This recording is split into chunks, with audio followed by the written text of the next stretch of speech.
नमस्ते प्यारे दिलों। आज मैं आपसे एक सच्चा सवाल पूछना चाहता हूं। क्या आपने कभी जी जान लगाकर मेहनत की है और फिर सोचा, अगर सब कुछ पहले से तय है तो क्या मेरी मेहनत का कोई मतलब भी है? हम इसका जवाब खोजेंगे भारी दर्शन शास्त्र से नहीं, बल्कि एक साधारण लेकिन दिल छू लेने वाली कहानी से। और हो सकता है इस कहानी में वो जवाब मिल जाए जिसकी हमें तलाश थी। रोहन सिर्फ 22 साल का था जब उसने तय किया कि उसे अपने जीवन में क्या करना है। ना कोई कॉर्पोरेट जॉब चाहिए थी, ना ही कोई बड़ी डिग्री या पद। वो अपने देश की सेवा करना चाहता था। उसका सपना था IAS अफसर बनना। दोस्तों ने मजाक उड़ाया, हर साल 6 लाख लोग फॉर्म भरते हैं, तू क्या सोचता है तू ही निकलेगा? लेकिन रोहन अलग था। वो ईमानदार था, अनुशासित था और सबसे बड़ी बात, उसे खुद पर और अपने कर्म पर विश्वास था। रोहन एक उधार के सूटकेस में 3 जोड़ी कपड़े और एक सपना लेकर दिल्ली आया। सुबह से रात तक उसकी दुनिया किताबों में सिमटी हुई थी। Polity, history, ethics, GS1, GS2, GS3, पन्ने दर पन्ने, साल दर साल। जब दोस्त कैफे में सेल्फी लेते थे, वो छोटी सी कोठरी में चाय के साथ किताबें पढ़ता, नींद और आत्मसंदेह से लड़ता रहता। हर रात आईने में खुद को देखकर कहता, एक दिन और मैं और करीब हूं। साल 1 प्रीलिम्स भी नहीं निकला, चुपचाप रोया, लेकिन अगले दिन फिर से लग गया।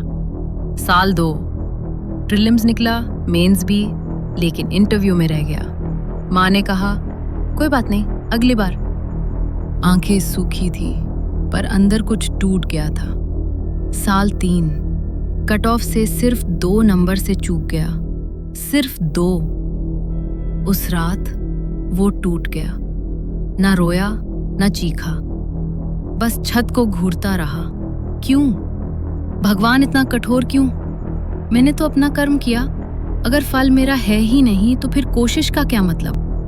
एक दिन जब वो दिल्ली छोड़ने की तैयारी कर रहा था तो एक पुरानी दराज में उसे भगवत गीता की एक किताब मिली। बिना सोचे खोला, एक श्लोक पर नजर पड़ी, कर्मण्येवाधिकारस्ते मा फलेषु कदाचन। भगवत गीता 2.7 सैलिश। फिर पढ़ा, फिर से पढ़ा, फिर कुछ क्लिक हुआ।